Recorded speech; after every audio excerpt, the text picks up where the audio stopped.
Yo tampoco la de neoliberalismo pude entrar, sí al foro. O sea, Ah, al foro sí, pero a las clases no me deja las dos últimas. No te deja hacer qué, Dani. No me deja ingresar a las clases de qué entendemos por neoliberalismo y la insistencia neoliberal desde el comienzo del siglo XIX. Hiciste la anterior, digamos, de neoliberalismo, la última de la primera etapa. Debe ser La por de la eso. Escuela Pública Argentina. No, No, pero sería, el foro no, el foro sí puedo entrar. Desde ahí puedo entrar a los videos. están en la clase, en la actividad. Después lo voy a revisar y lo voy a liberar, entonces la restricción esa, digamos, ya está. Con eso ya no vas a tener problema. Ah, Digamos, capaz está que es el pensado para foro. que para hacer eso tenés que hacer la anterior. Eso es. Ahí está claro. el encadenamiento. Por eso, por ahí puede ser que hayas tenido inconveniente. Bien. Bueno, ya lo reviso, o sea, porque en verdad eso no me importa, así que es lo de menos. Bueno, a ver, Eliana está conectada, pero no le veo micrófono, así que la vamos a saludar igual, pero vamos, por lo menos, Eliana, si no escuchas, escribí en el chat que no estás escuchando, porque es importante. Eh, a ver, estamos hablando del modelo neo-neo, ¿no? Del que plantea Rigal. Eh, cuando habla del neoliberalismo, Rigal se refiere sobre todo a lo que es la cuestión económica, ¿no? O sea, a la cuestión de la producción. Su foco está puesto ahí, ¿sí? Esto tiene que ver con cuáles son los principios neoliberales, y como bien ponía en esa participación, tiene que ver con el prerequisito del neoliberal, que plantea el neoliberalismo, es la libertad de mercado. Uno de los prerequisitos, ¿no? Para que se den, por ejemplo, la redistribución, para que haya un efecto cascada, diría el neoliberalismo, el requisito es la libertad de mercado. ¿Qué significa eso? ¿Cómo la ven ustedes? Algo que escuchamos todo el tiempo y que aparte tiene que ver hasta con nuestras prácticas, ¿no? ¿Cómo Y la ven a pensando, eso? por ejemplo, desde el rol del Estado, una primera forma para pensarlo, implicaría eso, como un Estado que solamente garantice o establezca las bases para que el mercado pueda instalarse y sin ninguna regulación, sin ninguna intervención, sin ninguna política de Estado que trate de establecer cierta igualdad en la posibilidad de consumo, por ejemplo. Bien, ahí va. Un Estado mínimo, ¿sí? Digamos, Claro. un Estado que no interviene en lo que es el libre juego de la oferta y la demanda. O sea, eso los neoliberales dicen, el Estado no puede intervenir, ¿sí? Porque, digamos, ellos creen que confían en una máxima liberal del liberalismo clásico, que es que el propio mercado se autorregula, ¿no? Algo que no sucedió nunca. O sea, eso, digamos, es una falacia en su propio principio de esta cuestión de creer que el mercado por sí solo, porque bueno, o sea, puede autorregularse, lo que sucede es que, bueno, o sea, los distintos actores que están en el mercado tienen posiciones diferentes, o sea, hay posiciones muy asimétricas, ¿no? Y eso es lo que no dicen ellos, o sea, las asimetrías que hay en el juego, es decir, no es la misma posición que tuvo en Argentina en los 90, los trabajadores totalmente reventados, o sea, la persecución que hubo en los sindicatos y todo eso, la pérdida de conquistas laborales, que las megas empresas que venían en la Argentina, ¿no? Y un Estado que en verdad no se mantuvo al margen, sino que intervino para favorecer esas condiciones de las empresas, ¿no? Con lo cual, digamos, hay que tomar con pinza este principio de un mercado que se autorregula. En verdad, esto no ha sido así. Para los neoliberales, el Estado lo único que tiene que hacer, o una de sus funciones, es hacer políticas focalizadas para los sectores que están casi excluidos, digamos, ¿no? Con lo cual, todo Estado que se considere interventor, a los neoliberales le huele muy mal. ¿Sí? Esa es la idea de un Estado mínimo, casi que no interviene. Bueno, de lo que estamos diciendo, entonces, digamos, en esta perspectiva, bueno, o sea, lo que sucedió, no solamente acá, sino en todo el mundo, significó la profundización de la pobreza y las brechas sociales y económicas, ¿no? Y ahí viene, justamente, ¿no? Ahí viene la segunda pata o la otra cara del neoliberalismo que plantea Rigal. ¿Qué es esto del Estado neoconservador? ¿Por qué neoconservador? ¿Qué suena ahí? A ver. Y como, ese me parece, capaz que el nombre es, quiero decir, es más fácil de deducir a partir del nombre. Pero básicamente lo que entendí es que bueno, busca conservar o mantener un orden social como está actualmente, que bueno, beneficia, por supuesto, a quienes pueden jugar en ese juego de la oferta y la demanda del mercado, y un montón quedan afuera. Pero bueno, en realidad eso, como que es neoconservador porque busca sostener ese orden social que es actual. El status quo, justamente, el estado de cosas, de las cosas, el estado de las relaciones. Imagínense que, bueno, si estamos hablando que el neoliberalismo lo que hizo fue profundizar las brechas sociales y económicas, eso significa que tenemos un pueblo que obviamente, de alguna manera, va a salir a protestar y a manifestar todo esto, ¿no? Bueno, ya tenemos a Eliana, menos mal que pudo conectarse después de muchísimos intentos. Y ahí hay una cosa muy, muy importante, ¿no? ¿Cómo juegan los estados en este sentido? Porque ahí viene la caracterización. Si se dice que el Estado no interviene, en verdad ese Estado mínimo sí interviene y interviene a través de la fuerza pública, ¿no? Es decir, a través de la regulación, el control y disciplinamiento social. O sea que lo que podemos decir, que creo que esto lo tenemos que ser, digamos, evidentemente, el Estado sí interviene, pero interviene a favor de los grandes intereses, para garantizar esas condiciones de juego que son favorables para las corporaciones, ¿no? Los sectores concentrados. Y interviene a través de la fuerza pública, tratando de garantizar lo que es el orden social. Bueno, esto me parece que está bueno porque, digamos, no solamente sucedió en la época de Menem, sino también fuertemente en la época de Macri. Los sectores sociales organizados, los movimientos sociales, fueron muy perseguidos por el Estado, ¿no? Con toda una campaña mediática también para, uno podría decir, convertirlos en actores negativos para la vida social, para el país. Algo de eso pasa ahora también, digamos, como oposición, ¿no? Pero eso tiene que ver con un Estado neoconservador, digamos,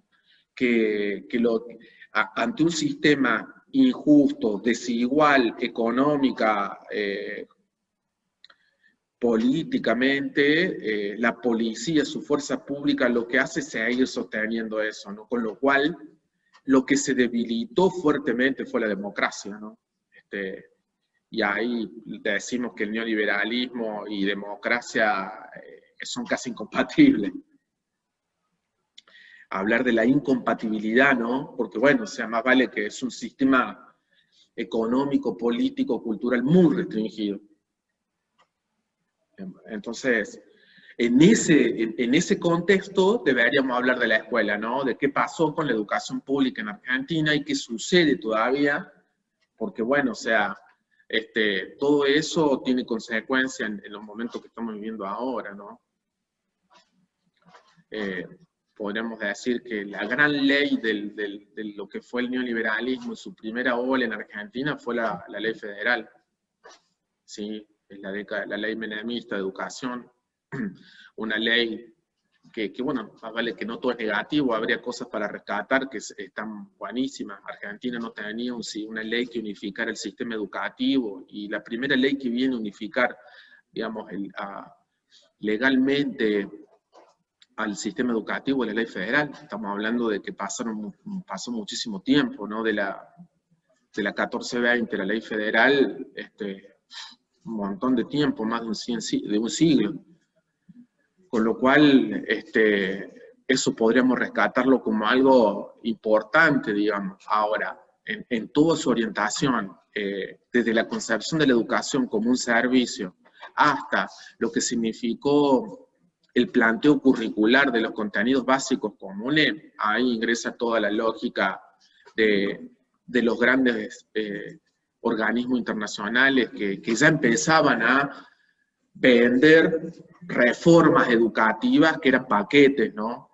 Eso se puede ver. Y que también pasó lo mismo en la época de Macri, como el plan maestro, la reforma que intentó hacer Macri a través de medidas que no eran leyes globales, pero que sí iban interviniendo en todo el sistema educativo, como el plan Aprender, el plan Enseñar, digamos, el plan Maestro, tenían una concepción renovada del neoliberalismo.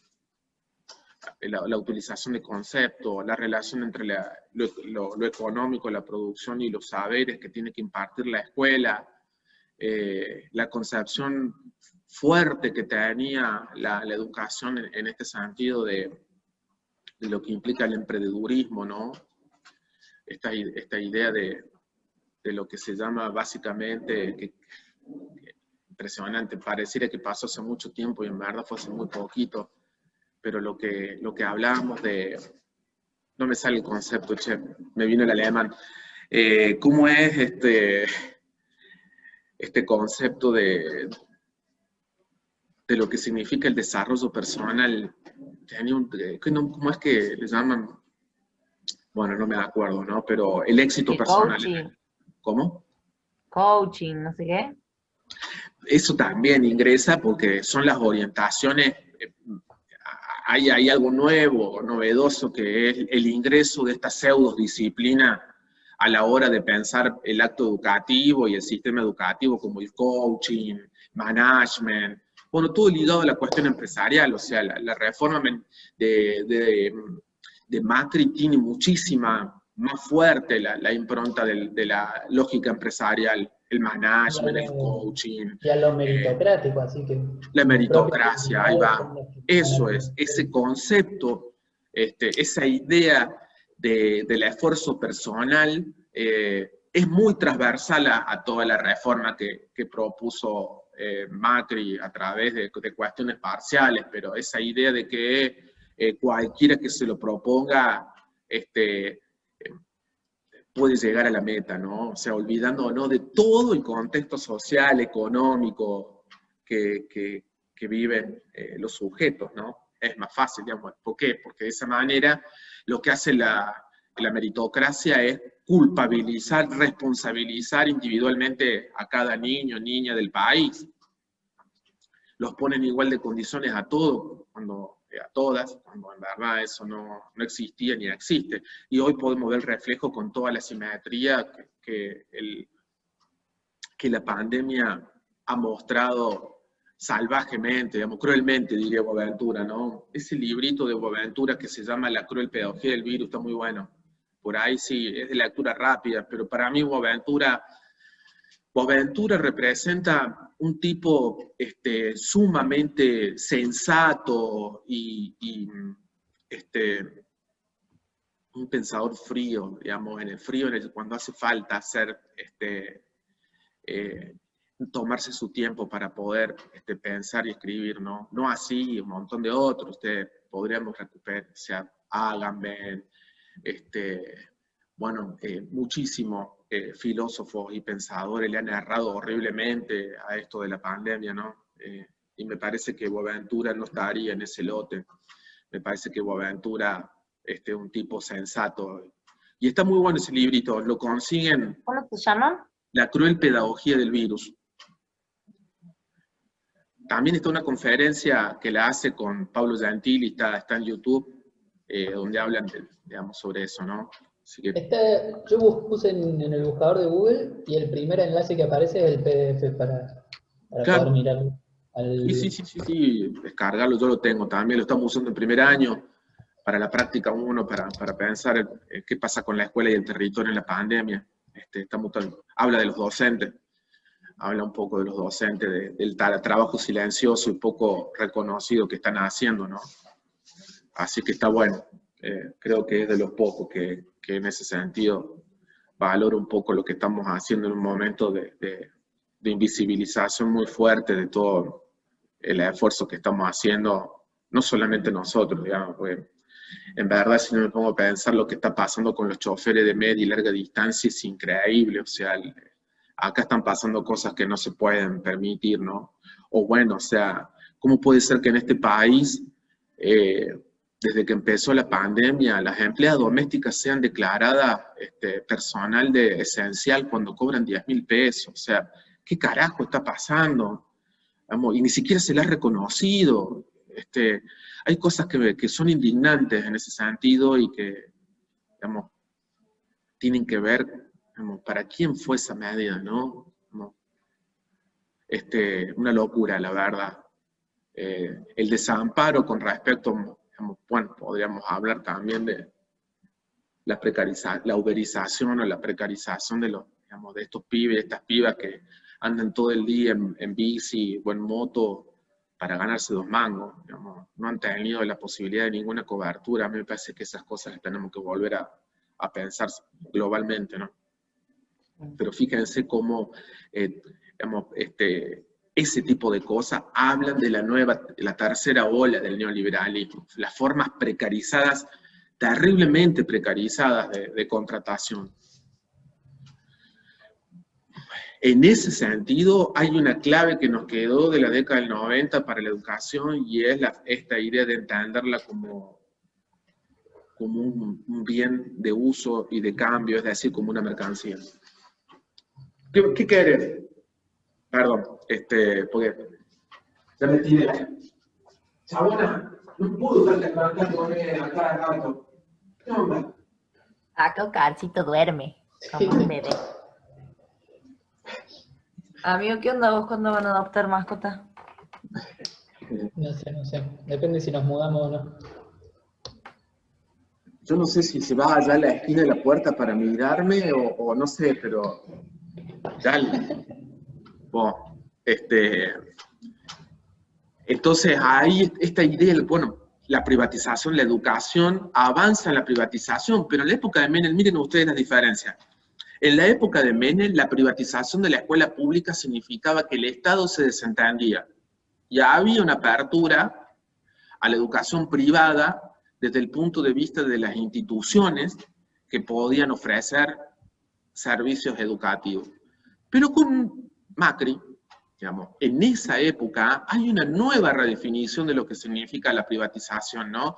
Una redefinición que es ampliación, porque aparte de esto que le estoy diciendo, de que aparecen que las instituciones privadas educativas explotan, empieza a concebirse la idea de privatización desde otro lugar, ¿no? Cómo a la escuela empiezan a ingresar saberes y haceres propios de una lógica como la lógica empresarial.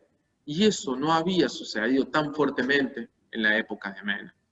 Con Macri, como vos decías recién, Daniela, ¿no? Esta idea del coaching y toda esa perspectiva pseudocientífica, digamos, acuérdense que estábamos hablando de las neurociencias, no tengo nada contra las neurociencias, el problema es cuando pasan derecho a la pedagogía como si fueran campos similares, no equivalentes.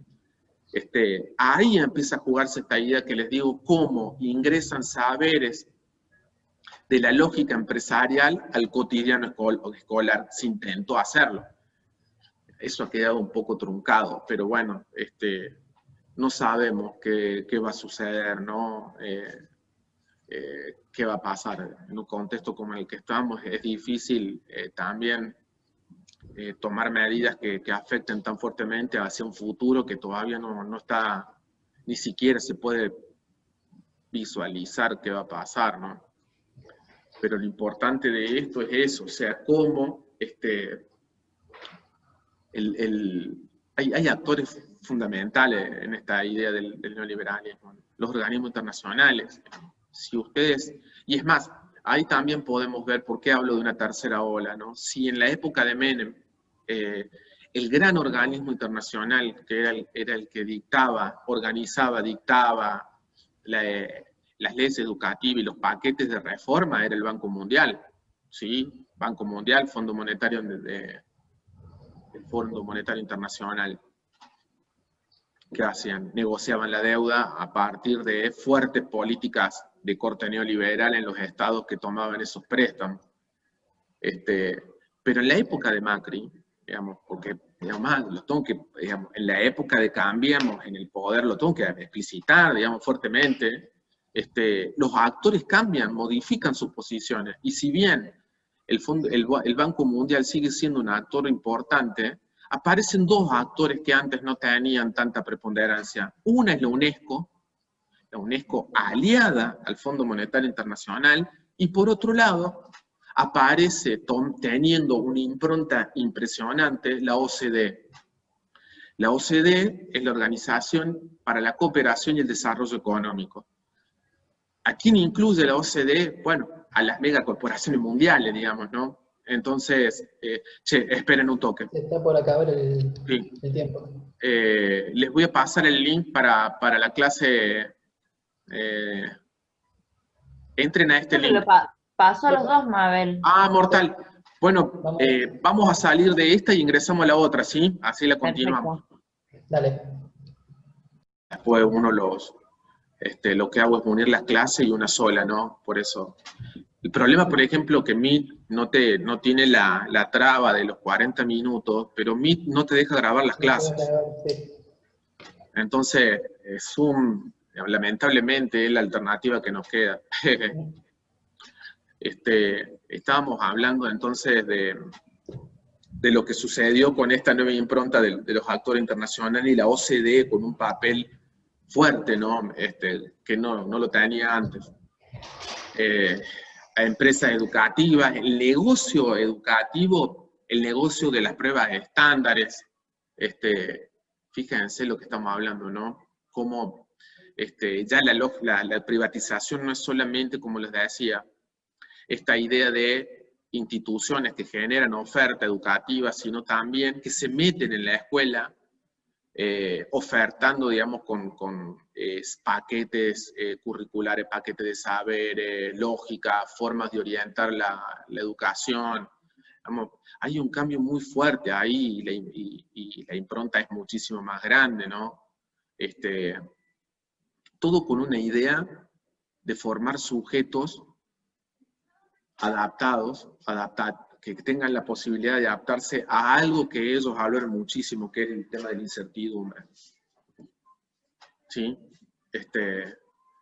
Digamos, pero bueno, eso no significa de ninguna manera un pensamiento crítico, que de hecho una de las cosas que se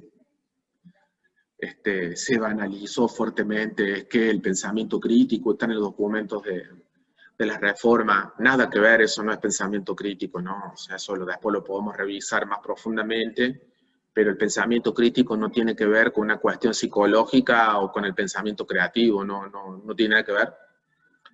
No podemos hablar de un pensamiento crítico si no hay una concepción ética, política, de para qué sirve o digamos, para qué se estudia, ¿no? O que por lo menos indague las condiciones de los saberes que se están construyendo. Entonces, nada que ver, digamos, lo que el pensamiento crítico con lo que se proponía en esos documentos que hasta el año pasado, el anteaño pasado circularon, ¿no?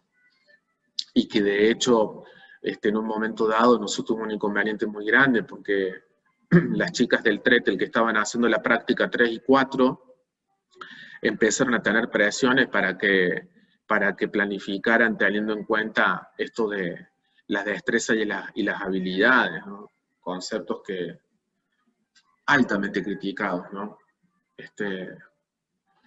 Entonces, bueno,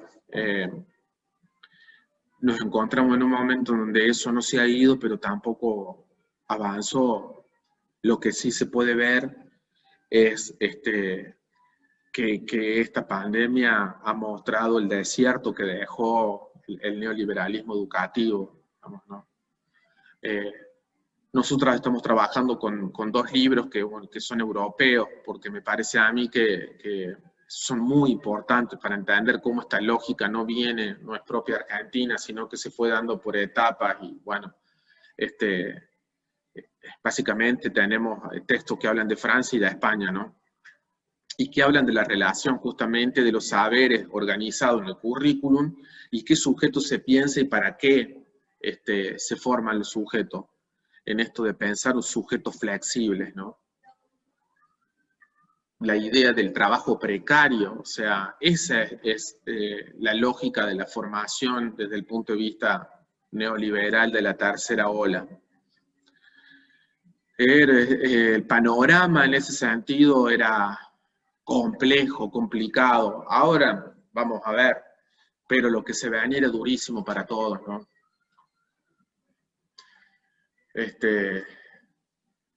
No sabemos cuál es, yo creo que este gobierno no tiene toda la línea neoliberal que tenía el anterior, pero hay muchas rupturas por hacer para hablar de otro modelo, de otra relación Estado-sociedad, ¿no? Y ni hablemos de Córdoba. Porque si tenemos que analizar y poder pensar un modelo neoliberal que aún sigue siendo un modelo que viene de hace 20 años, el nuestro, en la provincia. Córdoba tuvo intelectuales que son los que pensaron fuertemente a nivel nacional la idea eje de los saberes que tenía que ver con esto de las habilidades, la destreza de pensar eso, ¿no? Que hoy está en la municipalidad, como Ferreira. Si hay una provincia donde lo de la lógica privada y confesional tienen una impronta muy grande en la definición de la lógica educativa, es nuestra provincia. Bien ligada al catolicismo, ¿no?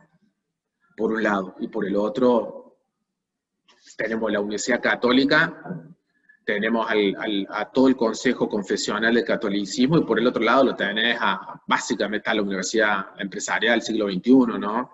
O sea que tenés, y que acuerdan encima en los criterios hacia dónde debe ir la educación. Es muy loco esto, pero bueno,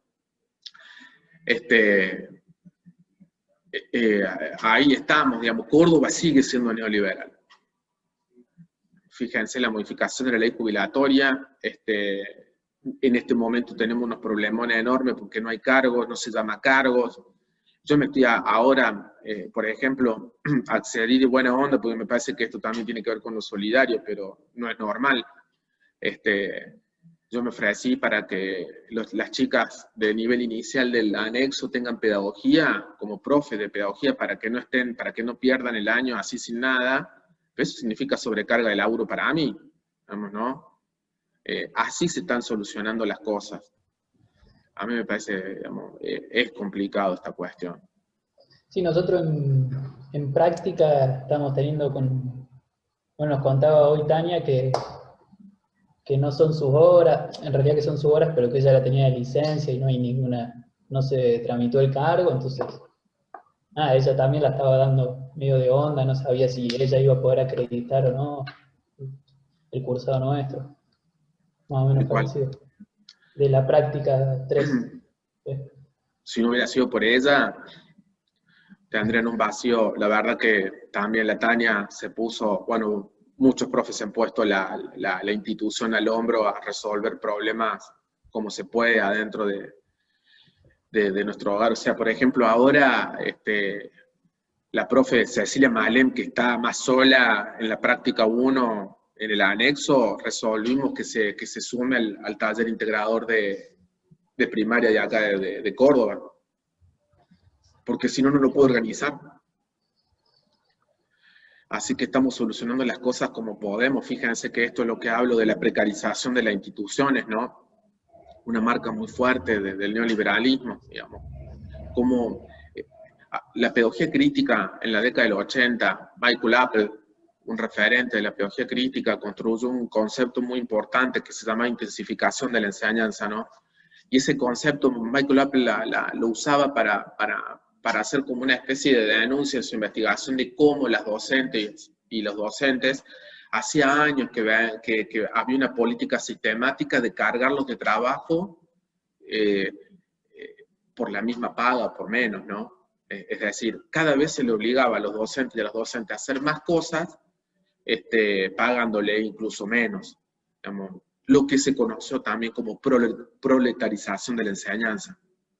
Y que eso es un concepto que sigue siendo recontra vigente para pensar, y en este momento, sobre todo, lo que hacen las maestras y los maestros, ¿no? Imagínense, aparte de eso, no estamos pagando la conexión a internet, estamos usando nuestra propia herramienta, o sea, bueno, nadie dice nada de eso, hay una invisibilización de esas cuestiones, tanto a nivel nacional como provincial.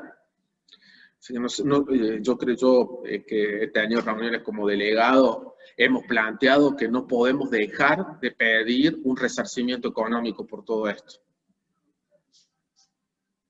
¿no? Porque ha sido muy perjudicial para los maestros y las maestras todo esto. Así que bueno, como lo que está claro es que el neoliberalismo como modelo económico y social no es para nada un modelo redistributivo, sino que es un modelo que concentra aún más lo que es la economía, ¿no? Pero no solamente eso, sino que está en juego, por supuesto, un proyecto de humanidad desde una lógica totalmente economicista, ¿no?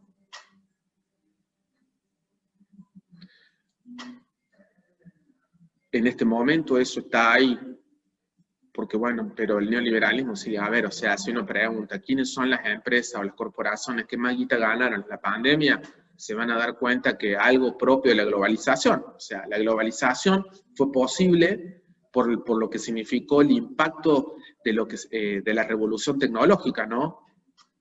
De las TICs, y digamos, eso hizo que la preponderancia del capital financiero fuera zarpada, o sea, con lo cual la industria vino en detrimento de esa forma de capital que hace dinero con la especulación. Eso tiene que ver con el neoliberalismo, ¿no? O sea, cómo el privilegio de la especulación está hablando de una construcción de subjetividades diferentes, ¿no? Es decir, formar sujetos consumidores, ciudadanos, la ciudadanía global ligada a esta idea de ser consumidores, significa trabajar para comprar doblemente consumo, ¿no? Es decir, trabajar para endeudarme. Sí, bueno, y el proyecto educativo va ligado a eso, ¿no? Formar sujetos que sean flexibles, que puedan trabajar en la incertidumbre, pero cero conciencia crítica de lo que se vive. Es incompatible, más vale. Bueno, ¿cómo la ven? ¿Cómo se entendió esto que hemos estado charlando? Sí, yo pensaba recién en esto último que vos hablás, que a veces como que el discurso también de la globalización es que permite el acceso de las tecnologías a todos y conectar, y como romper distancias físicas para poder conectarse. Pero bueno, nada de eso tiene sentido cuando justamente el acceso al internet es de un sector, un sector minoritario de la sociedad, cuando un montón de sectores no tienen acceso a dispositivos tecnológicos, a internet. Entonces también como yo, al menos en este año, la discusión, bueno, ni hablar en los medios, ¿no? Pero también la discusión a la que yo accedía, muy pocas veces era cómo solucionar eso, sino que siempre era, bueno, qué estrategia usar para enseñar desde la virtualidad, y eran pocas las discusiones de, bueno, cómo garantizar que todos tengan acceso, y después discutir si la virtualidad llegó para quedarse o no. En eso pensaba. Sí, incluso cuando nosotros hemos planteado esos problemas, las autoridades de acá directamente omiten, digamos, no quieren hablar de eso, no se quiere hablar justamente de las desigualdades tecnológicas que tenemos en Córdoba. Yo creo que estamos en una emergencia educativa, chicos, o sea, no es que, digamos, el sistema educativo de Córdoba depende de los de alfileres, y todavía está agarrado con alfileres por nosotros. Con lo cual, digamos, ahí hay una cosa que tenemos que elaborar fuertemente, que es la idea vocacional, digamos, que es muy zarpada, chicos, chicas, porque todo el tiempo, fíjense que la charla que tuvimos el otro día con Tercero, no nos dábamos cuenta de que estábamos tratando de ver, a ver qué responsabilidad o no teníamos con determinadas cuestiones que estaban fuera de nuestro alcance. Digamos, el Estado no nos garantiza las condiciones mínimas para tener una educación remota, de calidad básica. Entonces, digamos, ¿cómo puedo responder yo? No me corresponde a mí hacer locuras para tratar de conseguir que la deserción sea la mínima posible, porque eso es lo que nos dice la dirección a nosotros, o sea, un Estado desaparecido de los barrios, una cero conectividad. Bueno, o sea, ¿qué podemos hacer nosotros también contra eso, no? Sí, hay una romantización de lo que debería hacer el docente que pasa también con los enfermeros, que pasa también con muchas otras profesiones, ¿no? Pero tal cual. Forman parte de lo mismo porque son, en todo caso, las áreas de intervención públicas de un Estado, ¿no? Entonces, otra de las esferas que ha sido destruida a partir de la década de los 90 en Argentina ha sido la salud, el sistema sanitario, más vale. El sistema jubilatorio, el regalo, la reventa de empresas, o sea, si nosotros hiciéramos un reconto de eso, lo tienen ahí, es decir, acá se remataron las empresas en la época de Menem, y bueno, en Córdoba todavía seguimos teniendo privatizada hasta el agua, cosa que en otras provincias se dio marcha atrás, ¿no? Pero bueno, y como para ir finalizando también esto de entender cómo este modelo neoliberal que representa la racionalidad moderna de hoy, es decir, la racionalidad occidental, la actual, ha maximizado su concepción de depredación de la naturaleza, ¿no? Es decir, cuando todo está subordinado a la lógica de la producción y a la maximización de la ganancia, bueno, llegamos a un punto como en el que está actualmente la humanidad, digamos, ¿no? Es decir, en un momento crítico en términos de que todas estas cuestiones que están sucediendo, como el cambio climático, lo que significa el calentamiento global, la aparición de virus que tienen que ver con las formas de producción, son las consecuencias de este modelo depredador que es el neoliberalismo. Entonces, tenemos que hablar, charlar, discutir, debatir con la gente que tengamos cerca, que así no podemos seguir. Porque de la manera en que hemos venido es que hemos llegado hasta acá. No hay otro camino, o sea, por esta vía no hay otro camino, o sea, no hay otro final que es poner muchísimo más en peligro la condición de nuestra especie y de todas las especies, porque no solamente la nuestra, digamos, ¿no? Sino, eso, digamos, tiene que formar parte de la agenda de una pedagogía crítica, una educación popular en la cuestión ambiental. Así como hablamos del feminismo, ¿no? La cuestión ambiental es fundamental para pensar una educación popular del siglo XXI.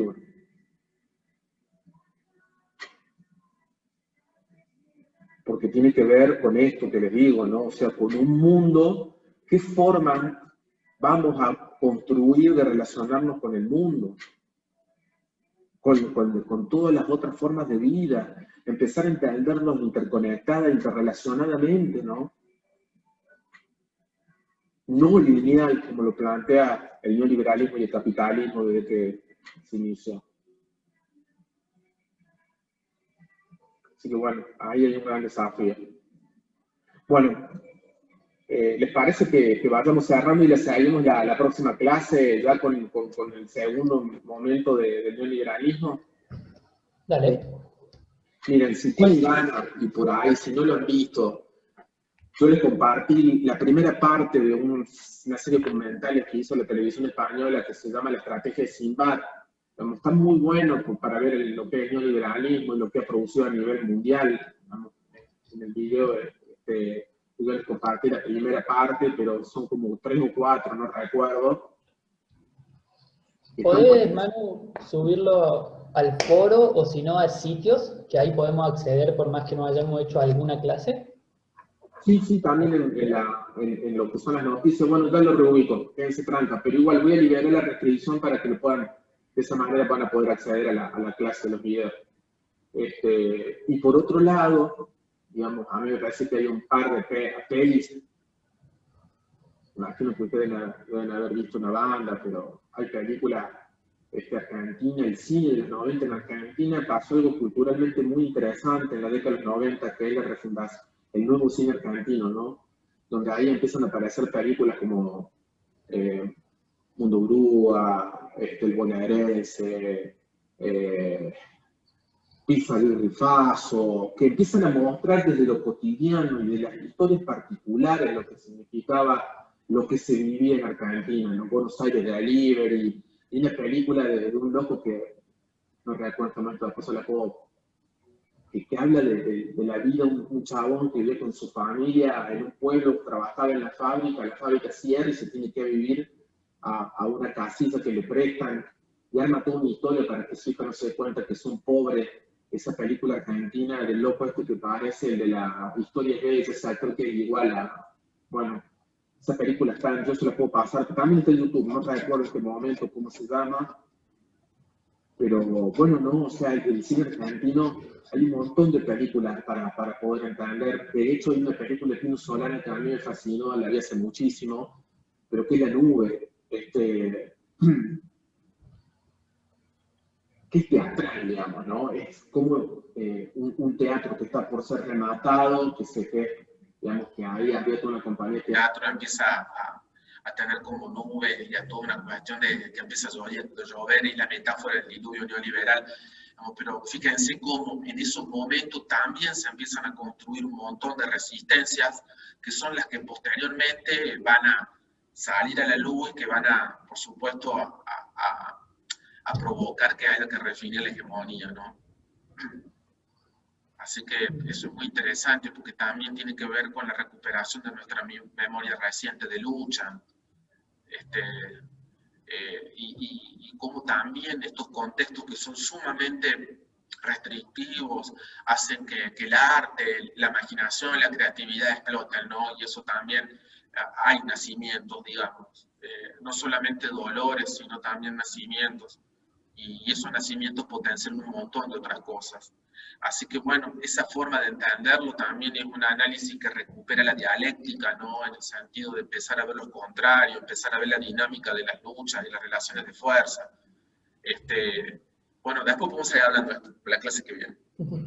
Hay una, para terminar, yo no la vi completa, pero hay una serie que es nueva, recientemente hecha, que está, me parece, también en constante creación, que se llama El futuro, es una animación, es rotoscopia, que es animación, digamos, sobre imágenes reales. Y se llama El futuro imposible, y está tachado el IM, y es como que queda el futuro posible, ¿no? Y es como que es una narración en un futuro distópico, ojalá utópico, que habla de esto, ¿no? Como de este momento de caos, como, bueno, que está todo mal, y como de ahí se sale a un mundo que, bueno, que puede llegar a ser posible, ¿no? Y como que Me parece, porque bueno, es todo muy desesperanzador últimamente, ¿no? Y como muchas veces a mí me invita a pensar como, ¿para qué esto, si al fin y al cabo el mundo lo vamos a terminar explotando como seres humanos? Pero bueno, como para que no sea todo tan desesperanzador y para pensar eso, ¿no? O sea, yo creo en la educación como una herramienta para el cambio, por eso decidí estudiar el profesorado de primaria. Eh, y está bueno por ahí como para verlo y para pensar que, bueno, otras formas son posibles y solo Y está hay que... sucediendo aparte, ¿no? Digamos, Sí, porque en un montón de lugares. totalmente, incluso en nuestra ciudad, en un montón de barrios, hay un montón de gente que está estableciendo de nuevas formas, o en todo caso redefiniendo formas de solidaridad, y eso es lo que tenemos bueno, me parece que nosotros también tenemos ahí una responsabilidad de dar a conocer eso como valores y formas éticas que son alternativas a lo que nos imponen los gobiernos, ¿no? Porque fíjate vos que está bueno lo que decís, porque digamos, si uno se queda con lo que los medios y los gobiernos hacen, no puede ver que desde abajo se están haciendo un montón de cosas que contradicen eso. Llegará el momento en que nuestra pedagogía también tiene que recuperar esas formas de ser y estar en el mundo, diría el pensamiento decolonial, ¿no? Creo que nos toca eso como pensamiento crítico y de resistencia. Bueno, chicas, un gustazo verles, cuídense, ¿no? Bueno. Estamos en comunicación y nada, ya les destrabo eso para que lo puedan ver. Ahora voy a investigar bien, porque capaz que está en otro lado que sí puedo entrar. Bueno, dale. Un abrazo grande, nos vemos. Un abrazo. Chao. Cuídense.